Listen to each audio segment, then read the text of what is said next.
Bueno, para finalizar el capítulo de disoluciones, comentaremos el apartado de las disoluciones líquido-líquido.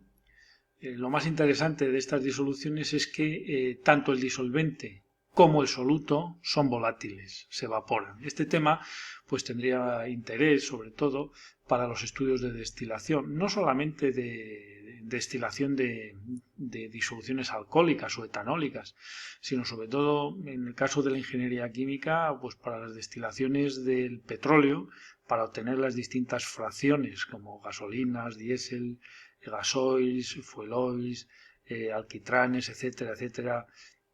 Es decir, distintas componentes con distintos puntos de ebullición. Bueno, lo más interesante es que en este caso, si intentamos, por ejemplo, medir la presión del vapor de una disolución, líquido-líquido, en la que el soluto también es volátil, pues lógicamente en este caso el vapor estará formada por dos componentes. Estará formado por vapor del disolvente. Podríamos considerar que el disolvente es azul y las moléculas del vapor del disolvente son azules.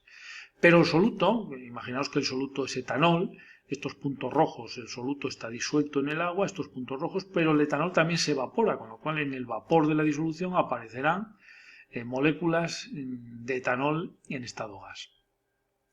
Bien, si queremos calcular la presión total de vapor de esta disolución, pues habría que aplicar la ley de Dalton, que dice que la presión total de una mezcla de gases pues sería la suma de las presiones de cada uno de los gases. Es decir, que la presión total sería la presión de vapor del soluto, en este caso el etanol, más la presión de vapor del disolvente, en este caso el agua. ¿De acuerdo?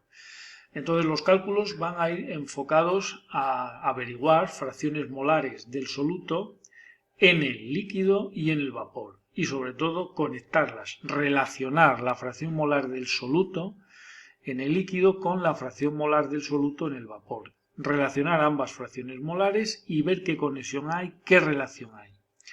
Para eso, dado que estamos comparando y conectando dos situaciones, disolución líquida, mezcla de vapores, o sea, mezcla de gases, pues tendremos que utilizar la ley de Dalton para la mezcla de gases. Aquí la tenéis, presión total de una mezcla es la presión de cada uno de los componentes, presión de vapor de uno de los componentes. Por ejemplo, presión de vapor del etanol sería fracción molar del etanol en estado vapor, en estado gas, por la presión de vapor total. Y lo mismo para el agua o el disolvente. ¿De acuerdo? Luego recordad que en el caso de que haya un solo soluto, pues la relación que hay entre la fracción molar del disolvente en estado vapor con la del soluto sería fracción molar del disolvente del agua en el estado gas es igual a 1 menos la fracción molar del etanol en estado gas. ¿De acuerdo?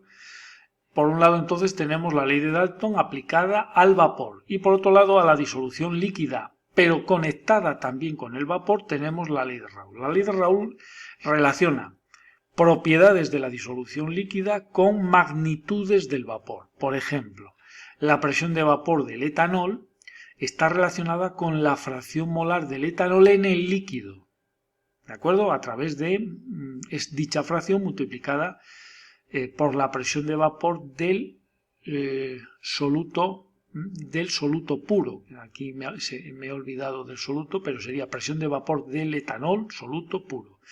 Lo mismo, presión de vapor del agua sería igual a la fracción molar del agua en el líquido, en la disolución líquida, por la presión de vapor del agua pura.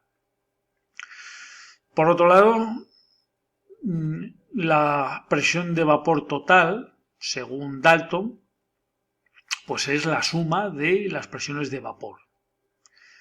Por otro lado, si sustituimos las presiones de vapor por la ley de Raoult de cada uno de ellos, pues tenemos que la presión de vapor total se podría poner también así. ¿De acuerdo? Así que tenemos las expresiones obtenidas para la disolución líquida obtenidas a partir de la ley de Raoult y las expresiones para el vapor obtenidas de la ley de Dalton. Y lo más interesante sería conectar la relación que hay entre la fracción molar del soluto en el vapor con la fracción molar del soluto en el líquido. ¿De acuerdo? Por ejemplo, si nosotros acudimos a la ley de Dalton, sabemos que la fracción molar del etanol soluto en el vapor es, despejando sería la presión de vapor de dicho etanol, de dicho soluto, partido la presión total del vapor.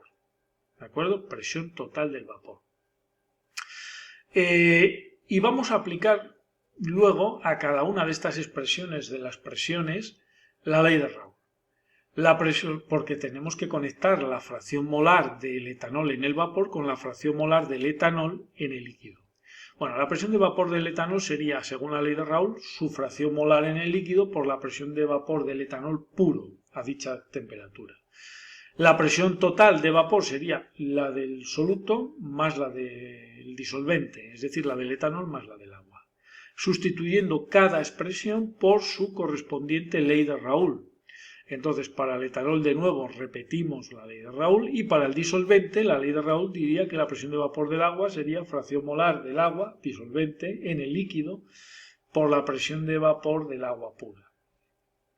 Bien, como queremos ponerlo todo en función de la fracción molar de soluto del etanol en el líquido, por ejemplo, pues la fracción molar del disolvente X sub D, si solo hay un soluto, pues podríamos ponerla como 1 menos la fracción molar del soluto en el líquido. Como veis, la fracción molar del soluto en el vapor está relacionada con la fracción molar del soluto en el líquido, del mismo soluto, pero en el líquido de esta manera, con esta expresión. ¿De acuerdo? Esta expresión, que permite conectar ambas fracciones molares, se podría definir, en este caso se puede definir para el soluto, pero habría una expresión matemática similar para la fracción molar en el vapor del disolvente. ¿De acuerdo? Habría una expresión matemática similar. Bueno, pues esta es la ecuación que conecta o que relaciona cuál es la fracción molar de un componente en el líquido con la fracción molar de ese mismo componente en el vapor. Esta ecuación nos permite concluir, si hiciéramos algún ejercicio práctico, que el vapor siempre se enriquece en el componente más volátil si lo comparamos con el disolvente.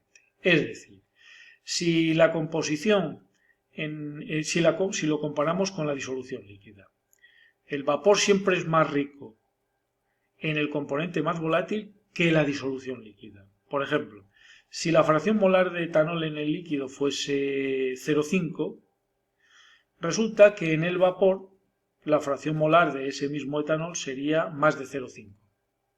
Entre 0,5 y 1, 0,6 o 0,7 o 0,8. ¿De acuerdo? Es decir, siempre un vapor es más rico que la disolución líquida en el componente más volátil. ¿De acuerdo? Esa es la conclusión que habría que sacar.